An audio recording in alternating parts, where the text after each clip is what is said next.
Bem, nós começamos a primeira parte agora da doutrina cristã. Nós vimos, na última ocasião, a introdução, por assim dizer, e nós vimos que a doutrina cristã se divide em 4 partes,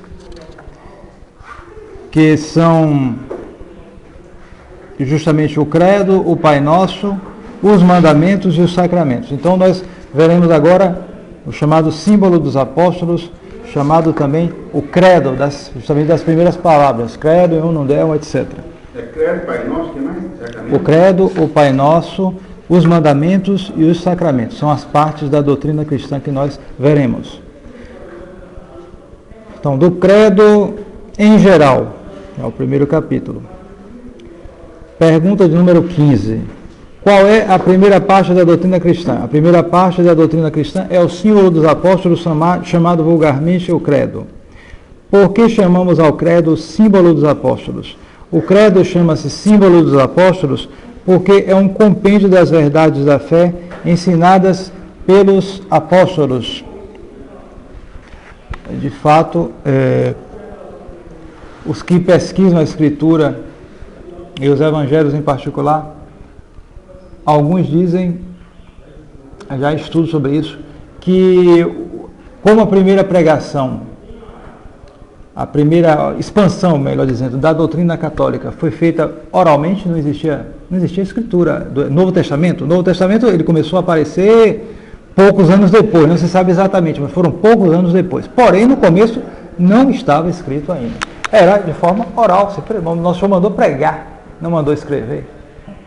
Então, os apóstolos pregavam e havia, por assim dizer, um esquema de memorizar as coisas, a vida de nosso Senhor, etc, etc. Havia um esquema para mais facilmente transmitir isso oralmente, para evitar alguma discrepância, né? E só depois é que isso foi escrito.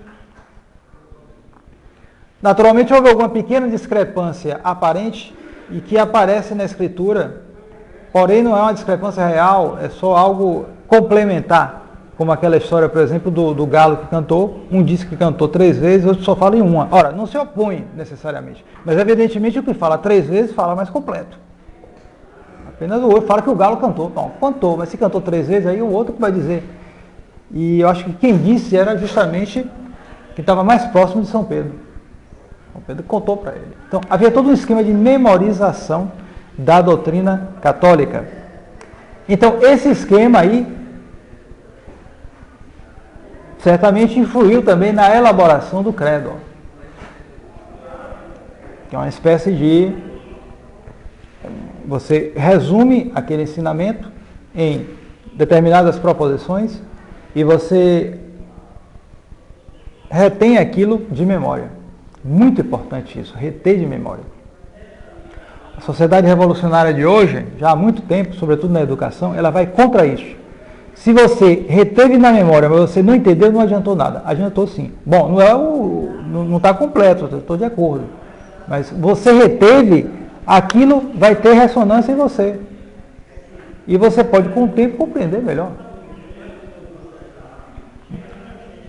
Não se diz que o professor novo, a marca dele é que ele não compreende o que ele ensina.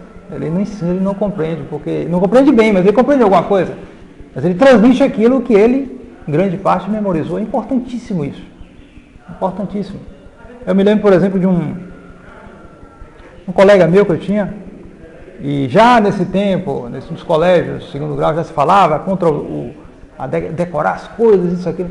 Mas esse aluno, que era o melhor, talvez, da sala, ele dizia, não, mas esse negócio de decorar, não, eu decoro as coisas, é importante, e ele era um dos melhores da sala. Quer dizer, é muito importante o decorar. Daí porque, já nos princípios da cristandade, os apóstolos tiveram esse cuidado, que era uma continuação também do cuidado que os judeus tinham, para memorizar. A memória era muito importante naquele tempo, as pessoas memorizavam mais, era a memória dentro deles, não era a memória fora deles, não como hoje. Então, eles memorizaram e resumiram o ensinamento católico no credo. Quantos artigos tem o credo? O credo tem 12 artigos. Então, nós todos sabemos, aprendemos no nosso catecismo quais são com o credo, uma das primeiras orações que nós aprendemos. Pai Nosso, a gente aprende, depois a Ave Maria, depois o credo. Seria bom que a gente aprendesse já antes de ir para o catecismo. Os pais, em geral, já ensinavam, né? Já ensinavam isso. Então, pergunta número 19. Que quer dizer a palavra credo? Eu creio. Que dizeis no começo do símbolo? A palavra credo, eu creio, quer dizer, eu tenho por absolutamente verdadeiro tudo o que nestes 12 artigos se contém. E eu creio mais firmemente do que se o visse com os meus olhos, porque Deus, que não pode nem enganar-se, nem enganar-nos, revelou estas verdades à Santa Igreja Católica e por meio dela as revela também para nós. Bom, isso aí que vale a pena comentar um pouco, porque há uma significação vulgar da palavra creio, pelo menos em português, eu acho também em francês há essa significação, que é justamente eu creio é uma coisa que eu opino, eu acho, eu creio que isso ocorreu, eu creio, não é de jeito nenhum essa significação original do verbo latino e que é utilizado aqui no credo. O credo aqui, eu creio, você afirma tranquilamente que tudo isto é absolutamente verdadeiro. E você tem uma certeza maior disso do que a certeza natural. E por quê? Aí a gente tem que explicar um pouco. Existe o objeto chamado objeto material, a gente já falou um pouco disso, o objeto material da fé. Quer dizer, é tudo o que Deus revelou. Objeto material quer dizer a primeira coisa que aparece às nossas faculdades, né? O que a gente percebe. Então, aquele que crê, o objeto material, quer dizer, o que primeiro aparece para nós é tudo o que Deus revelou. Sobretudo os mistérios sobrenaturais, mas não somente isso. Mesmo as coisas naturais, se foram reveladas por Deus, é também objeto material da nossa fé. Agora, além do objeto material, existe o objeto formal da fé. E esse objeto formal é o motivo. Quer dizer, eu creio em tudo o que é revelado. Mas por que eu creio em tudo o que é revelado? Em que eu me apoio para crer? Então, o motivo formal é justamente, chamado objeto formal, é chamado a autoridade do próprio Deus. É, portanto, algo ligado à autoridade. E nós já vimos isto, né? O argumento de autoridade é o mais fraco. É mais fraco do que o argumento, do que a evidência. É mais fraco do que o que você realmente, por sua própria conta, chega e conclui. Porém, quando se trata da autoridade divina, então esse argumento é maior do que qualquer argumento humano. Qualquer argumento humano. Por quê? Porque se trata justamente daquele que, mais do que qualquer um, não pode se enganar. Daquele que é a verdade. Não daquele que pode possuir a verdade, como, no caso, um ser humano que vê isso aqui e diz isso é um relógio. Ele tem a verdade nesse ponto. Mas ele não é a verdade. Enquanto que Deus é a própria verdade. Então, se Deus dá as provas de que ele empenhou sua autoridade naquilo ali, naquele ensinamento, então aquele ensinamento é mais verdadeiro do que mesmo até do que as nossas evidências sensíveis, que a gente tira a partir justamente dos sentidos. Por isso, a virtude da fé, ela deve ser a mais firme de todas em nós.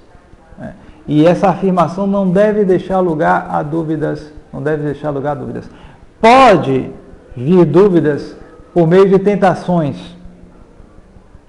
Tentação pode ocorrer devido justamente à fraqueza do nosso espírito.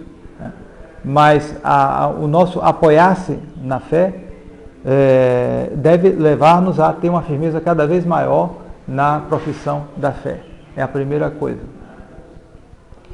Então, esse credo não é de maneira nenhuma uma opinião, um sentimento da nossa parte, absolutamente.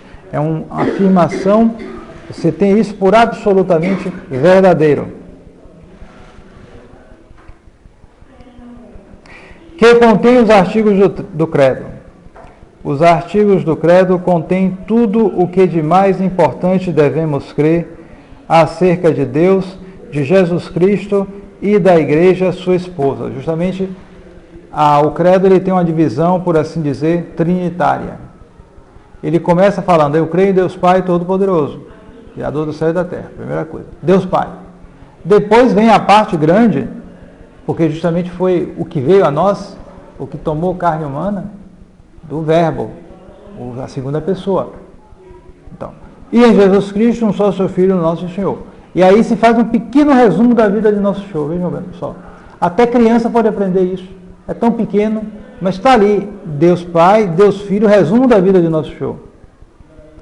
Concebido pelo poder do Espírito Santo, nasceu de Maria Virgem. Nossa Senhora já está lá no credo.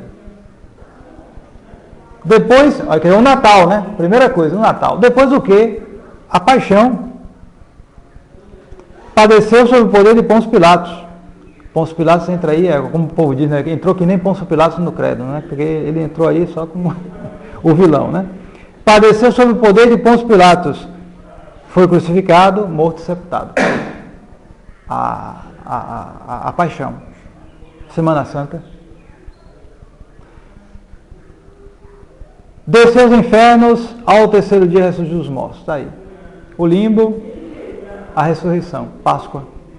Santo Rosário também. Sim, o Santo Rosário está dentro disso, porque ele vai nesses mistérios. Gozosos, dolorosos, gloriosos. Aí dentro. Subiu aos céus, ascensão, está sentado à direita de Deus Pai. Fim do mundo, escatologia, de onde virá, de onde já há de vir para julgar os vivos e os mortos. Pronto, depois, crê no Espírito Santo. Como a obra do Espírito Santo é a santificação, como o Espírito Santo é a alma da igreja, então, crê no Espírito Santo na Santa Igreja Católica. E vem as últimas afirmações. Mas o Espírito Santo ele já fala antes lá. Sim, mas de passagem. Foi concebido pelo poder do Espírito Santo. Certo? Nasceu de Maria, justamente porque ele quer colocar o Espírito Santo e Nossa Senhora. Mas é uma coisa de passagem. O fundamental aqui, ele está centrando em Nosso Senhor. Depois ele vai dedicar-se ao Espírito Santo. Volta ao Espírito Santo. Vai dedicar-se ao Espírito Santo, justamente. Então, é um resumo perfeito da doutrina. Perfeito. Você aprende em poucas sentenças, 12 sentenças, você aprende toda a doutrina católica ali, ou básica. E depois você pode meditar em tudo isso. Mas você tem ali o fundamental, está ali em 12 afirmações. 12 afirmações. E até a maneira de cantar o credo no gregoriano é diferente da maneira de cantar as outras partes da liturgia. Sabia disso? É diferente. Porque o tom é diferente? Não, o tom quer dizer, porque é uma maneira de cantar o gregoriano que é mais afirmativa. Certo? Enquanto que outras maneiras de cantar o gregoriano são mais contemplativas. Aí tem toda uma técnica para cantar. Porque o canto gregoriano, a maneira de cantar o gregoriano não é cada um, eu acho bonito assim, de qualquer jeito, não. É toda uma maneira de cantar que foi transmitida por tradição. Isso remonta aos primeiros séculos da cristandade. Sabia disso? O gregoriano é toda uma coisa, há um estudo chamado paleografia do canto gregoriano, que é um negócio, grandes cabeças, grandes montes, passaram a vida toda estudando essas coisas, porque os mosteiros deixaram símbolos de interpretação das partes do canto. E isso foi sendo transmitido. O mosteiro tradição, e o pessoal passa estudando. Isso é difícil para você chegar a uma maneira de interpretar única, mas você tem o básico disso. Então, no credo, se nota uma maneira de cantar que é mais afirmativa, justamente porque você está confessando a fé. Você não está contemplando. Você pode até contemplar, fazer uma meditação em torno do credo, mas ali o básico, o principal, é a afirmação.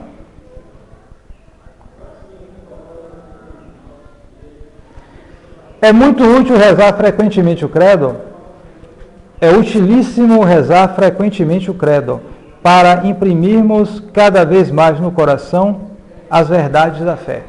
Hoje, com a decadência, né, as coisas vão perdendo sentido, vão virando até jargão, gíria ou coisa parecida, uma maneira... Mas é muito comum, as pessoas ainda dizem isso, creio em Deus Pai, credo, porque justamente era o costume antigo das pessoas, quando viam qualquer coisa estranha, eles rezavam o credo.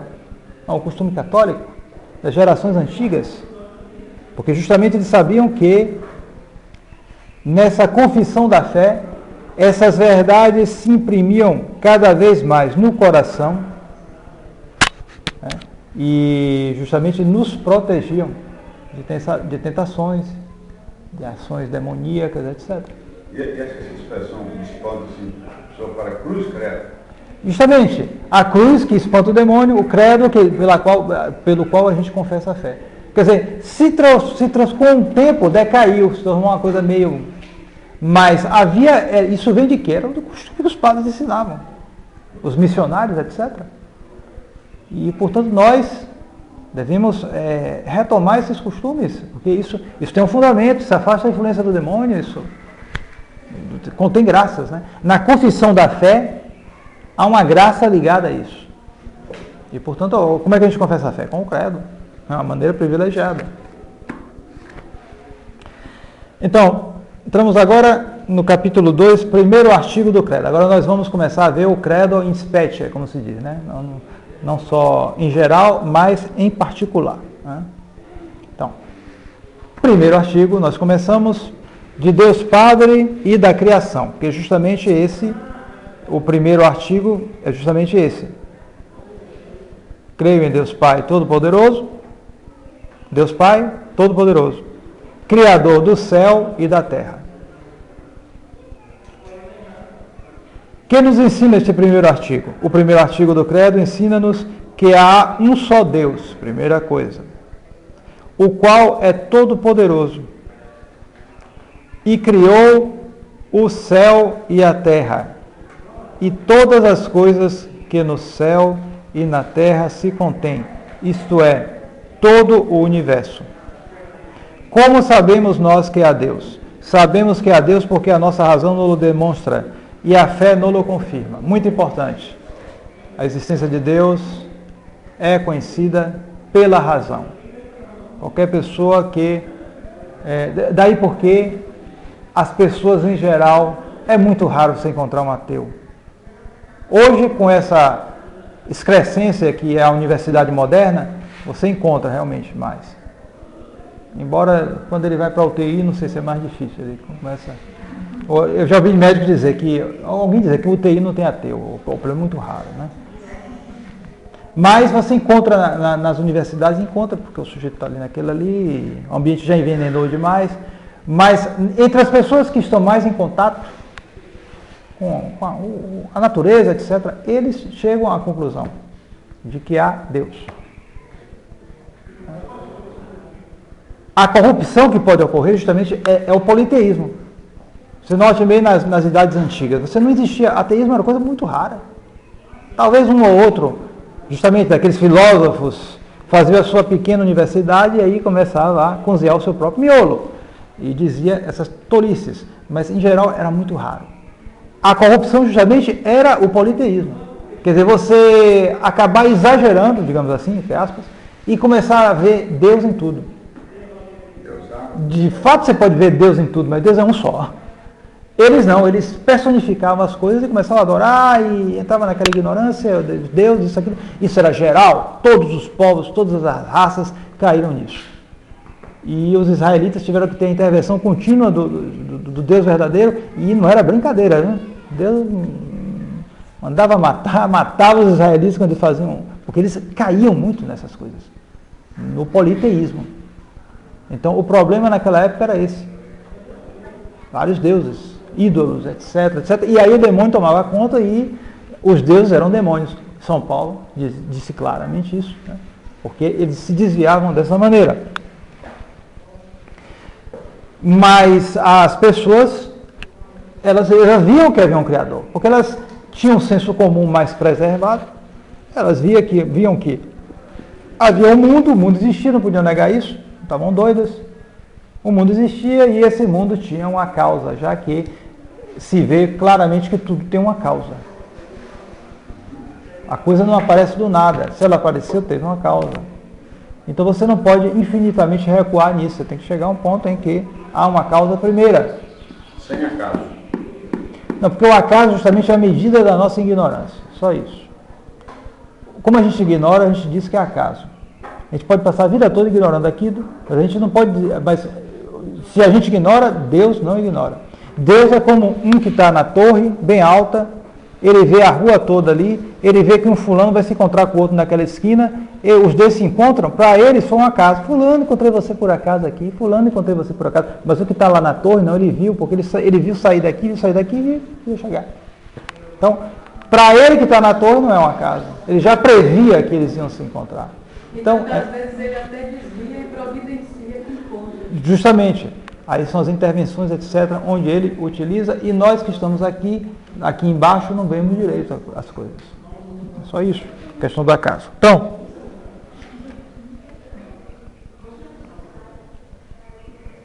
Deus é conhecido primeiramente pela razão. Mas, justamente, como é fácil para o ser humano se desviar, não digo da noção da existência de Deus, embora isso também ocorra, mas sobretudo de ter uma noção preservada, porque eles acabam caindo, sobretudo, como eu disse, no politeísmo, né? Vendo Deus em tudo quanto é coisa e personificando essas coisas e adorando essas coisas e se perdendo.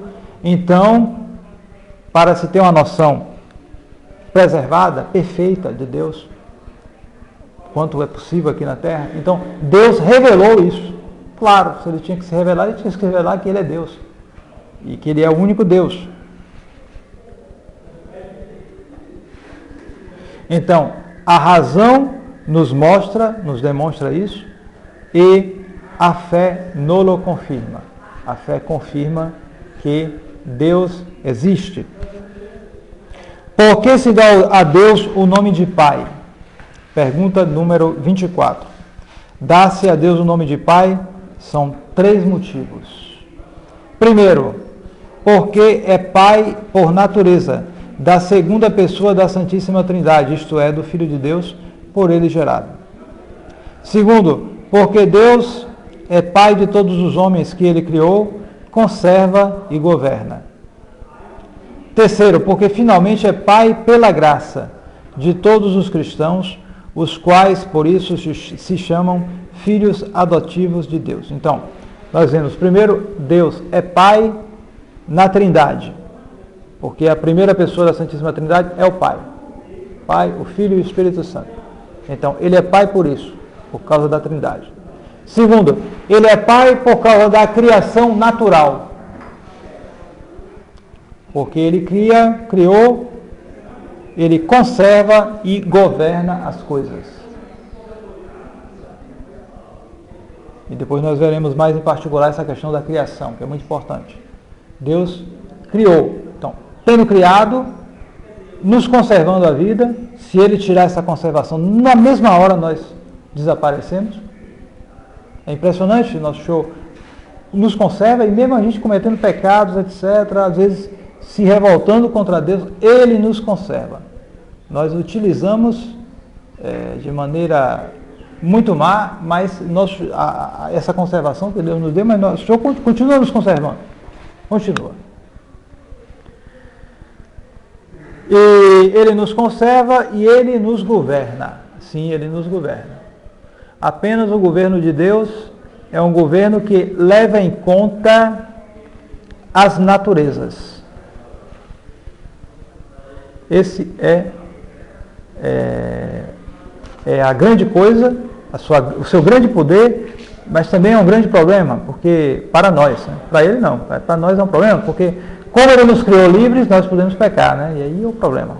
Começa a desordem no mundo.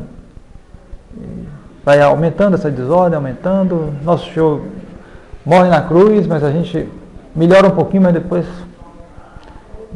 desanda de novo. E nosso Senhor querendo nos salvar.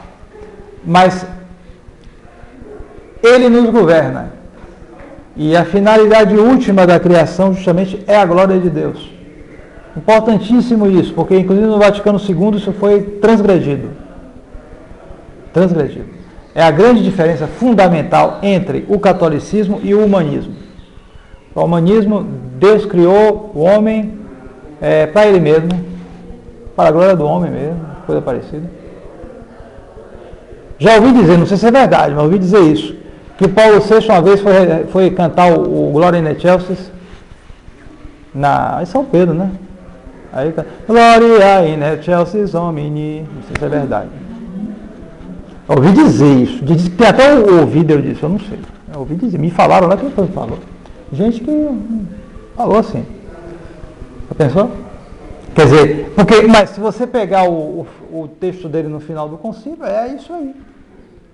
A religião do homem é a religião de Deus. Ele diz claramente, é uma religião. Olha, glória nos altos céus, glória ao homem nas alturas. Você pega a mensagem dele quando o homem foi à lua, bom, a mensagem que ele mandou, é uma mensagem dessa, que ele agora é o rei do céu, não sei o que, coisa parecida. A mensagem na ONU. Na ONU também. Bom, isso é repetido aí, os outros também dizem coisas parecidas. Porque essa concepção humanista, ela é fundamentalmente oposta à religião de Deus, a chamada religião do homem, e justamente a questão básica está aqui, isso aqui. Quer dizer, Deus criou tudo, se Ele criou para a glória do homem, então o inferno não pode existir, porque nenhum homem poderia se condenar assim, seria um fracasso. Nem isso, nem nada. Mas, sobretudo, a condenação. Porque, pelo menos as coisas aqui, doenças, aquilo, o homem pode se virar. Daí porque a religião do homem exalta tanto a técnica. Porque a técnica, inegavelmente, é um instrumento que melhora muita coisa. Você pode negar isso. Se você vê a expectativa de vida dos homens antigamente, era muito menor. Hoje eles vivem mais. Inclusive, eles nem se preocupavam muito. Eu visitei, por exemplo, castelo da Idade Média. Eu vi uma cama desse tamanho aqui. Aí o instrutor, ele dizia, olha, essa cama aqui, Francisco I, rei da França, no século XVI, dormiu nela. Francisco I tinha 2 metros e 3 centímetros. Como é que ele podia dormir na cama dessa? Sabe por quê? Porque naquela época, durante a Idade Média, ele que me disse, ninguém dormia deitado. Porque o deitado era a posição do morto. Só se... recostado assim. Agora também ele dizia, não, tinha um encosto aqui, você dormia só, não se dormia deitado, que era a posição do morto. Havia essa crença, isso fazia mal à saúde, certamente, você não deitar, e a expectativa de vida tudo diminuía. As pessoas chegavam a 40, 50 anos, não aguentavam muito, e nem se preocupavam de dieta, nada, comia aquela coisa, tinha... Então, a expectativa de vida era menor. A medicina, meu Deus, quanta gente morria de doença infecciosa. Mas se preocupava em ser católico, né? Se preocupava em se salvar. No mais, a morte chegava mesmo, paciência. Porque 40, 50, 90 ou 100, você morre um dia, meu amigo. Então, hoje não, é o contrário. As pessoas querem ampliar a expectativa de vida cada vez mais, de uma maneira obsessiva. E conseguem coisas. Só que consegue até certo ponto, meu amigo. Chega uma hora que, pronto, acabou. Então, é o sinal justamente do homem como centro da criação, como objetivo da criação. Na verdade, não é isso. A religião de Deus é a religião que ensina que Deus criou o mundo para a sua glória. É verdade que, se o homem se submete a Deus, ele terá uma glória participada. Ele será como um rei, se diz na Escritura, será como um rei, reinará também, mas isso é participado. Ele não vai ter a sua própria realeza separada de Deus, não existe isso. O centro é Deus. E, portanto, há a possibilidade de que o homem, por sua própria culpa, decaia da sua função e seja precipitado nos infernos. Porque se ele for isso, realmente ele perde para ele, mas Deus não perde para ele, porque Deus dispôs que com isso resultará uma glória maior, mesmo disso. Por quê? Porque, como é a glória de Deus, a questão não é o homem como tal, mas é a glória que resulta do homem. Então essa glória pode ser maior ou menor de cada um. Então só a glória que Nossa Senhora dá a Deus já compensa se os outros, por sua própria culpa, não quiserem. Então, isso é fundamental, essa questão da Deus criou o mundo para a sua glória.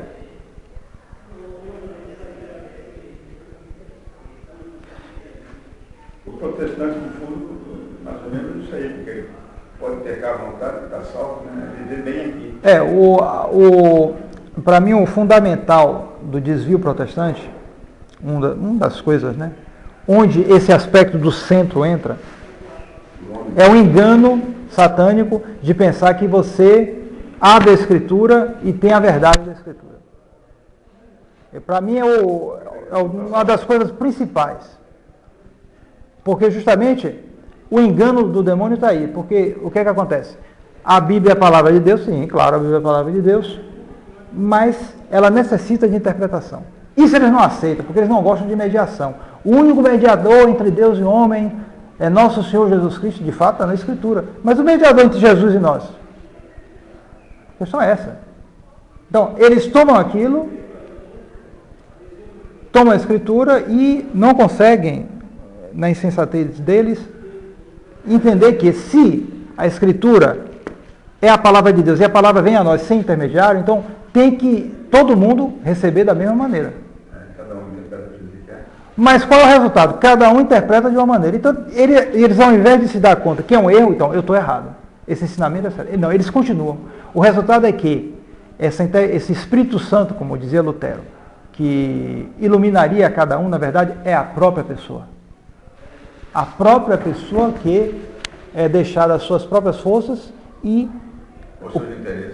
aos seus interesses, à sua individualidade, ao seu eu, à sua maneira.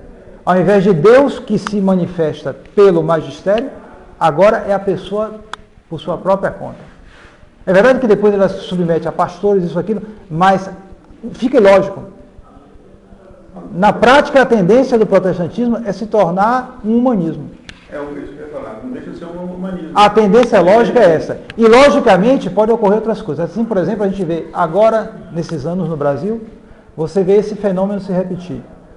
Quando o protestantismo apareceu na Alemanha, cada um ficava do lado de um reformador e brigavam que nem gato e cachorro. Depois é que eles se deram conta, com o tempo, que aquilo não tinha sentido e veio o indiferentismo, filosofia moderna, tudo isso. Nasceu daí. Revolução, tudo nasceu daí. Agora aqui no Brasil, como uma redundância, vem um protestantismo, com o concílio, tudo, né? Milhares de seitas.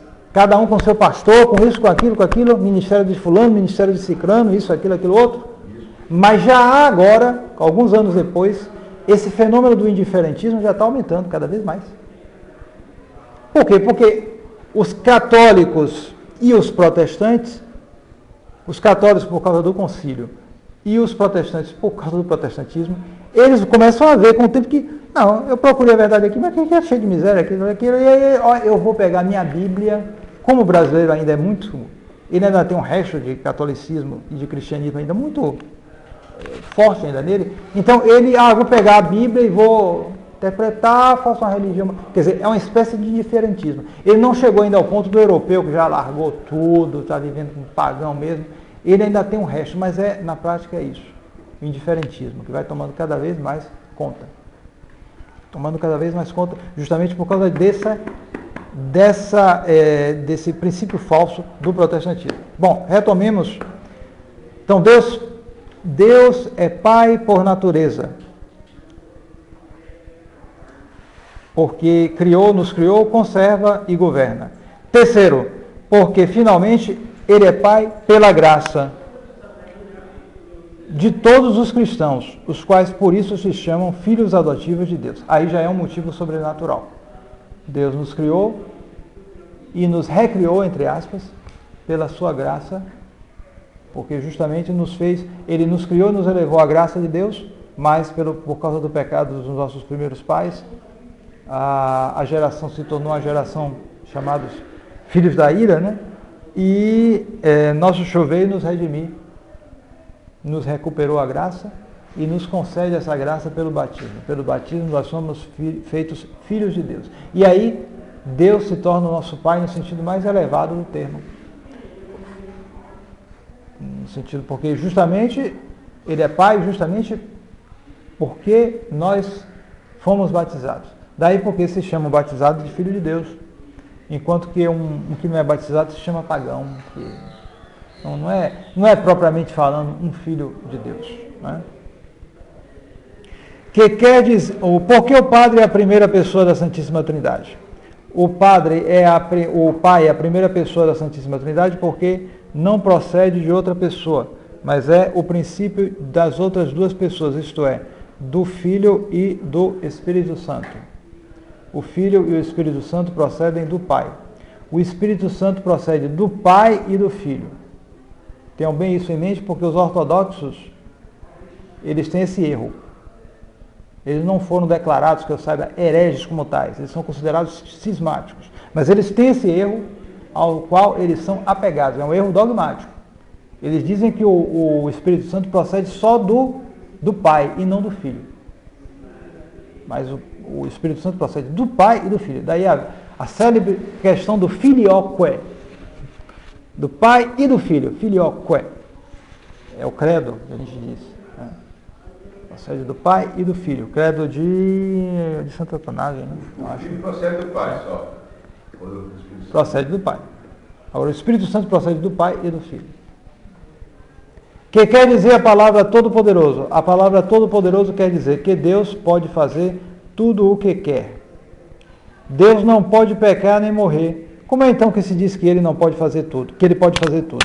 Disse que Deus pode fazer tudo, embora não possa pecar nem morrer, porque o poder pecar ou morrer não é efeito da potência, mas de fraqueza, a qual não pode existir em Deus, que é perfeitíssimo.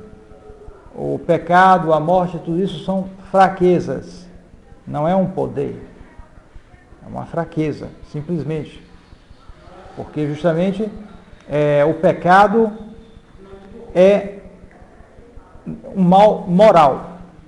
E o mal é, sobretudo, uma carência.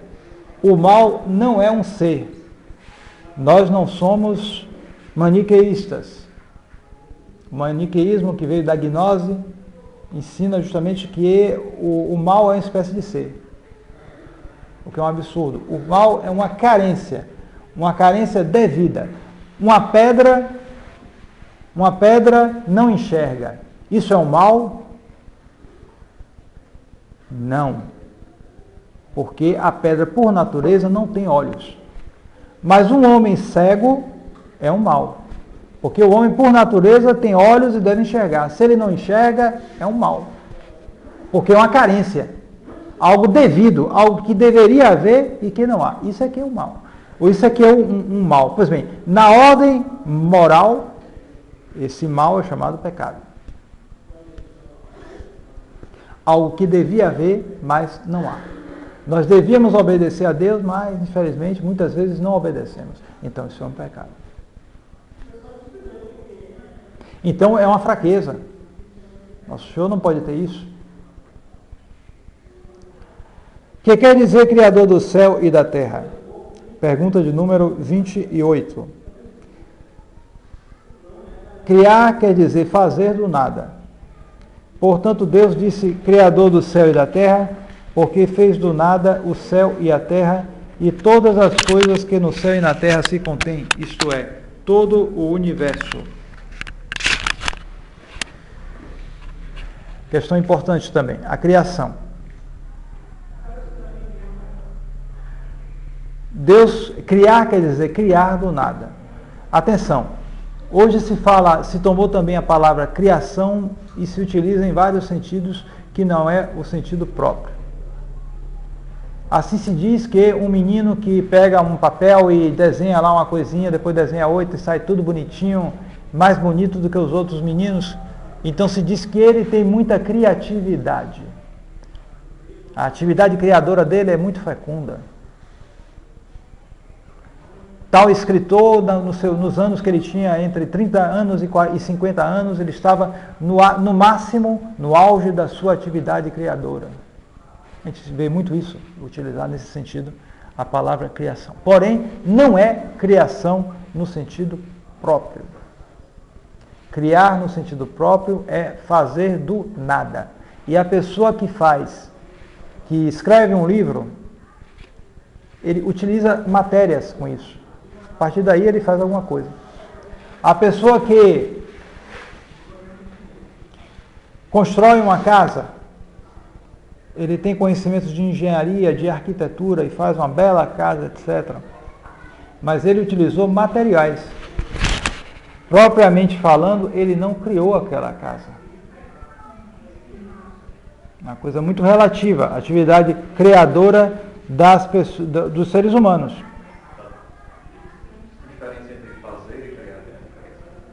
É porque o fazer, você trabalha em cima de uma coisa pré-existente. Fazer, em geral, se diz assim, verbo fazer. Agora, criar, você usa o fazer, é verdade, de certo modo. Vai fazer, você tirar do nada, na verdade. Do nada você faz aquilo. Essa atividade compete unicamente a Deus. Só Deus pode criar. Então o homem não cria, ele faz. Digamos assim, ele faz ou ele cria no sentido impróprio da palavra. No sentido impróprio você pode usar criar. Mas o sentido próprio é fazer do nada. E esse, por exemplo, é um dos critérios para a gente distinguir, por exemplo, os milagres. Porque, por exemplo, criação de matéria do nada, só Deus pode fazer. O desaparecimento da matéria do nada, só Deus pode fazer também isso. Agora, tomando cuidado com as fraudes que o demônio pode fazer. Que o demônio, sendo um puro espírito, ele pode fazer coisas parecidas com a criação, mas que não é a criação. E como ele quer enganar, ele é sem vergonha, então ele pode fazer tanta arte que você não pode imaginar. E essa gente pagã por aí, na mão do demônio, muitas vezes eles fazem coisas que parecem realmente milagres. Agora, Deus não pode usar os meios científicos que ele conhece para criar? Quem? Deus? Sim. Um milagre através de recursos? Deus? Não. Já vai ver. Um milagre, até para transformar alguma coisa usando os meios científicos. O homem fazer a criação através da tecnologia do conhecimento. Sim, o homem, ele pode fazer uma espécie de imitação disso. Mas Deus também não pode usar os recursos que ele tem para fazer? Recursos de quem? Do homem? Os recursos dele mesmo. Sim, mas nesse caso são recursos... Da ciência. São recursos... Da própria natureza. Bom, aí nesse caso, Deus já naturalmente pôs leis na natureza. Na natureza, mas isso não é milagre. O milagre, isso vem diretamente dele, supera infinitamente as leis da natureza. E é perfeito. E tem uma perfeição muito maior. Se ele também não pode fazer milagre usando os recursos da natureza. Não, nesse caso não, porque se é da natureza, não é mais sobrenatural. A criação milagre faz. A criação. Não, propriamente falando, bom, é um milagre no sentido que ele tira do nada, não está dentro das leis da natureza, ele cria a natureza, certo? Cria a natureza das coisas que são criadas, certo? Se pode dizer, me parece, no sentido amplo, que seja um milagre. Posso verificar isso depois. Certo? Eu gostaria de saber, quer dizer, se um fenômeno qualquer, que é um milagre, mas se depois tem explicação que a natureza permite que isso houvesse... Não é mais milagre. Não é mais milagre. Não, isso aí com certeza. Não é mais milagre. Eu pensei que Deus pudesse usar os meios. Não. Aí nesse caso, não. Então, se há... ele não vai ter explicação científica nunca. Nunca. O milagre, verdadeiramente, não terá nunca explicação. Por mais que desenvolva a ciência... Nunca. Você pode até chegar e ter explicar, digamos assim, parcialmente como isso se fez, mas não a causa primeira daquilo.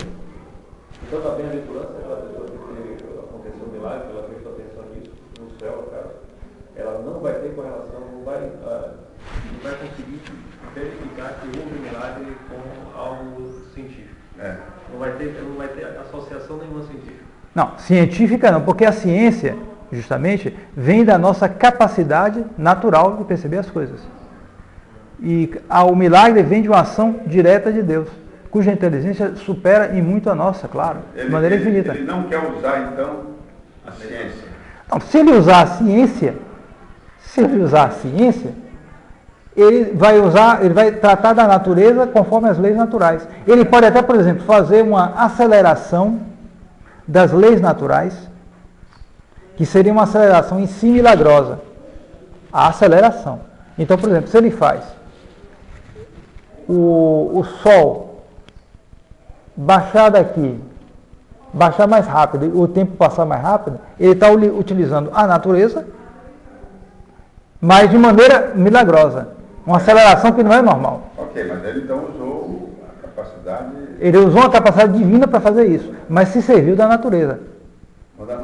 Então, existem coisas assim, um tanto mistas.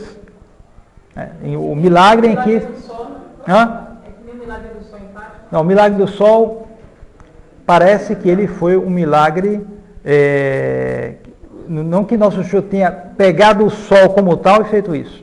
Porque não houve nada no sol. Não houve nada no sol. Astronomicamente não se observou nada. Foi um milagre em que as pessoas viram aquilo. E se houvesse na catástrofe?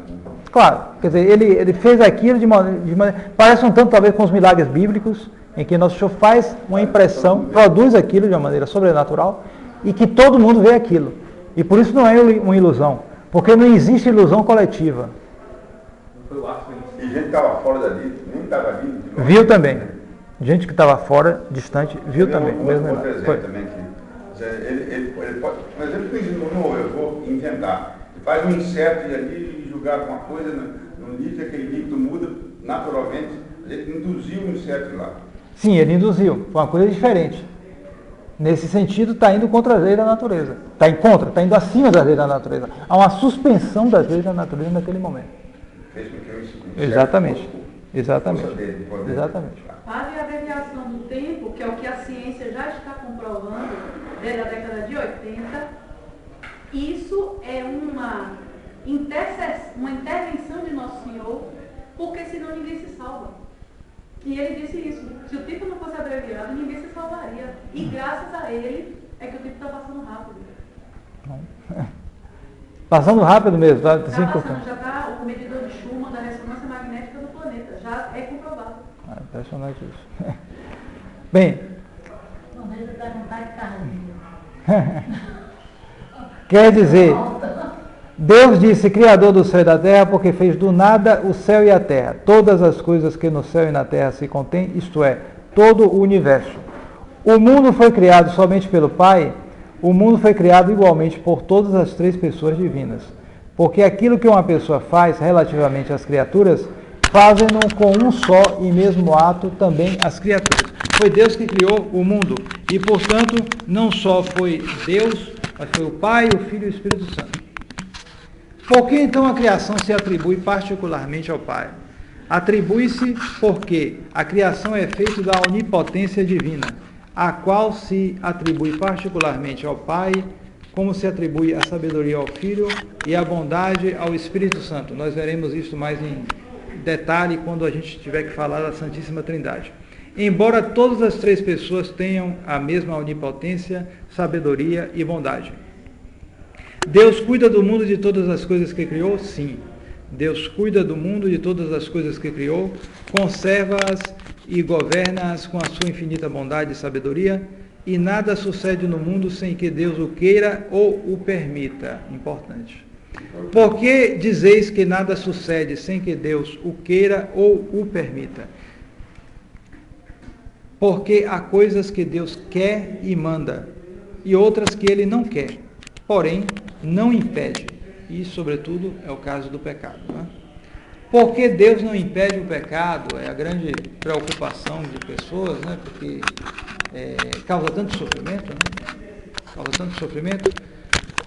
Deus não impede o pecado porque até mesmo do abuso que o homem faz da liberdade que ele concedeu, sabe tirar um bem e fazer resplandecer ainda mais a sua misericórdia ou a sua justiça. É o caso da pessoa que entra numa vida de pecado e depois se torna um santo. A misericórdia de Deus agiu ali.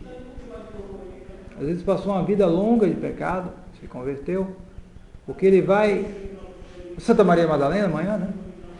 O que ela obteve de méritos com aquela vida santa, talvez tenha superado muitas, até santas, que tiveram uma vida toda pura. Nos tempos de cristandade acontecia isso, pessoas passaram uma vida toda como um anjo, mulheres e homens, um anjo. Se santificou, mas talvez até não tenha chegado, ao grau de santidade que um convertido verdadeiro chega. Porque ele, com aquela carga do pecado, ele quer espiar. Espiando, ele faz mais, ele se esforça mais. E ele sente o aguilhão ali do pecado, né? A culpa que ele quer espiar, quer dizer, a dívida do pecado, e também o perigo, ele tem medo, eu posso cair de novo lá, enquanto que o outro às vezes nem percebe direito, porque ele não conheceu aquelas coisas, então não é tão forte assim nele. Então, às vezes um convertido avança mais. Então, a misericórdia de Deus reluziu ali. Ou então, o caso extremo do pecador que quer ser pecador, que vai até o final e que depois é condenado ao inferno. Aí, como é? Perdeu? Não perdeu não, porque Deus criou o mundo para a sua glória. E o condenado ali que está com raiva de Deus, ele está dando glória a Deus, de certo modo, porque ele está confessando que ele foi condenado por sua própria culpa e que ele desprezou as misericórdias de Deus. Isso é o que o demônio faz, os condenados também fazem. Eles, quando tem que dizer a verdade, se eles puderem, eles dizem mentira, mas quando eles são forçados a dizer a verdade, eles confessam. Deus é justo. Deus foi justo e eles dão glória a Deus, porque justamente é o castigo devido à culpa deles, né? E por isso Deus não impede o pecado, Ele não quer o pecado. Mas como Ele criou os homens e os anjos livres, Ele suporta isso em vista de tirar um maior bem. Ele tem essa capacidade, que é própria de Deus, tirar do mal um maior bem. E a frequência disso? Muita frequência o pecado de ser... Um motivo para se chegar a um nível de virtude maior ainda, você quer dizer? Em todo convertido, ocorre isso. É muito frequente. Sem dúvida nenhuma, muito frequente. Depende da época em relação à doutrina, né, padre? Justamente. Antigamente o catolicismo era muito claro, uma sociedade cristocêntrica.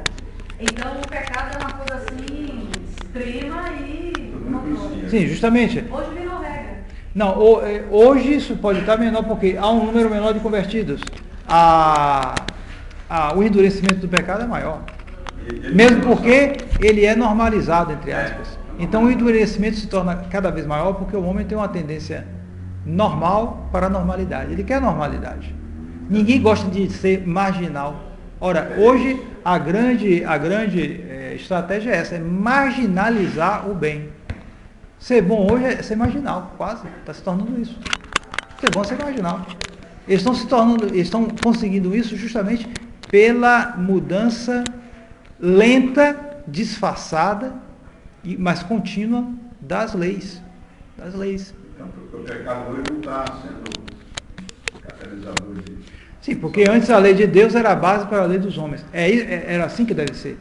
Hoje não. Se separou a lei de Deus da lei dos homens. Primeiro passo. Depois, a lei de Deus vai se voltar contra a lei dos homens. E, portanto, a lei de Deus vai se restringir à consciência livre de cada um. Na verdade, não vai restringir, não vai ser nada se ficar só na consciência. Ela tem que ser externada também. Então, na próxima ocasião, nós veremos, continuaremos esse tema da criação, e nós vimos primeiro a criação em geral, a criação do mundo, nós veremos depois a criação dos anjos, e depois a criação do homem, e aí veremos tudo, a questão do pecado original, por exemplo, né?